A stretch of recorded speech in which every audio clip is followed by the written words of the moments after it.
The Midmarket Institute, the hub for mid-sized companies, suppliers, and advisors worldwide.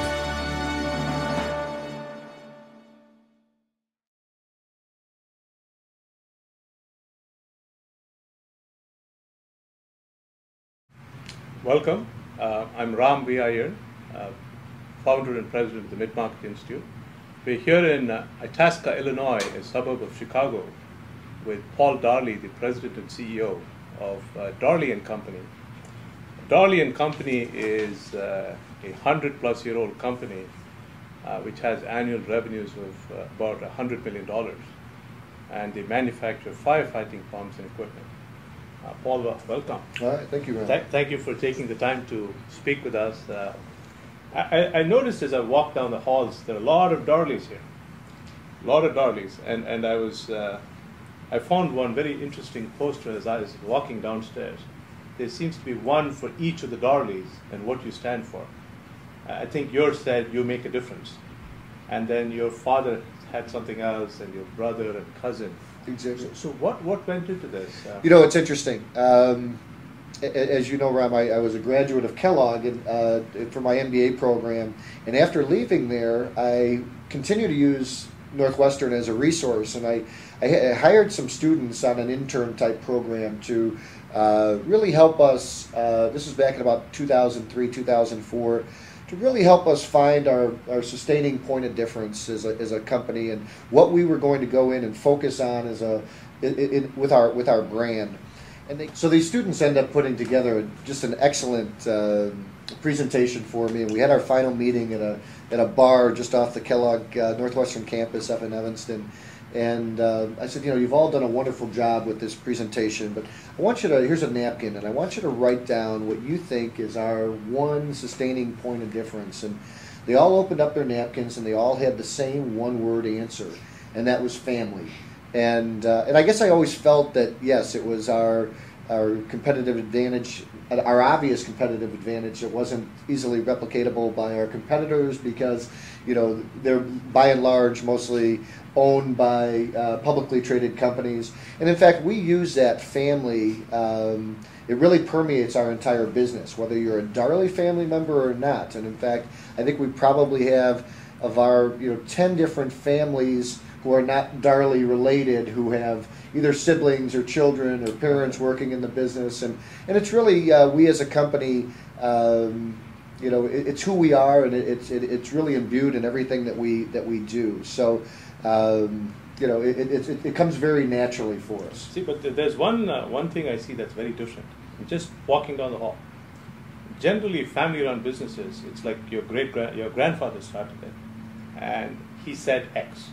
And everybody lives by that. Mm-hmm. And that's everywhere, there's a statue, there's a photograph, etc. Or there is a family member who's running it today, that's you. And everything that Paul says goes, and that's what happens. What struck me is when I looked on that, everybody has a definition of what they believe in, what they stand for. Sure.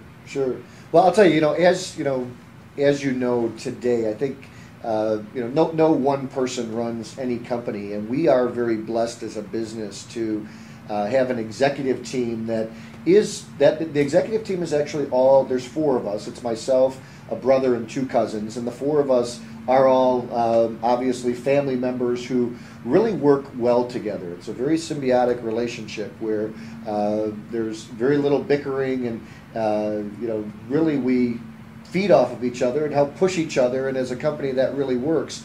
We balance that with a management team that is mostly non-family, so that the non-family members in our business are aware that there are advancement opportunities, and that we're all incredibly passionate about this business. I mean, I like to say that, I pop up in a bed like a piece of toast every morning. I can't wait to get to work. It's my life's work. It's our passion, and that was instilled in us, as well as these values of just being generous values and integrity values that were instilled by us by the second generation. My father, his brother, and his sisters, who really instilled these solid values in us as a third generation running the business. Work ethic certainly being one, another strong one that we now in turn are trying to make sure that we are pushing into the fourth generation, who are now just starting to join the business. And we in fact have very strict set of rules. It's a family participation plan that lays out very clearly, here are the rules for joining our family business. There's no obligation on the company to hire you as a child. There's no obligation for you to come to the company. You're expected to, you're going to be paid whatever the typical salary is. You're going to be held to a higher accountability standard. You're expected to go out and get work experience outside the family business before you come and invest your time and talents here. So a lot of the textbook things that they're really teaching in the business schools, as well as in a lot of the different family business organizations that we're involved with and have been involved with over the last 20 years. So we try to learn from other companies as much as we can. So in spite of you being a very bright set of people who are very individual, which is what those posters told me, you live in the same area, you hang out together, you have family get together. The recipe for groupthink. Can be, could be, but at the same time, we're all very, we're beyond the groupthink because because no one is afraid to tell each other what they really feel. So I am very sensitized to the groupthink with respect to our backgrounds, but we're all very individual. Even though I'm telling you how well we all get together as a group. Part of the reason we all get together so well as a group is we tell exactly each other what is on our mind, and we all go. Every day I get to go out to lunch with my 4 brothers, if you could imagine, and they're our best friends, and we do get together, on a regular basis, whether it be at our summer home, or whether it be at a family graduation party this past weekend or whatever. So groupthink, while I'm always very sensitized to that issue, I can pretty much assure you that's nothing that exists at Darley Company. Yeah, and I think we also make sure that we protect ourselves from that by having a very professional outside board of directors who are not yes men, who clearly are on our board to add value and to make sure that they are, challenging us and pushing us and making sure that the status quo or groupthink certainly doesn't exist. You raise a very good point. When you have a group that is so tightly knit, it's easy for any outsider, it doesn't matter who. I noticed your CFO does not have the same last name. No, that's right. He's a different person. Yeah. For somebody to come and either say, I'm going to come and work for the Darleys for money. Mm-hmm. Or, you know what I'm saying? Yeah. The motivations are very different because their sense, whether it's true or not, whether you treat them the same way or not, their sense is, I really cannot have a big impact. How did you go about recruiting a board?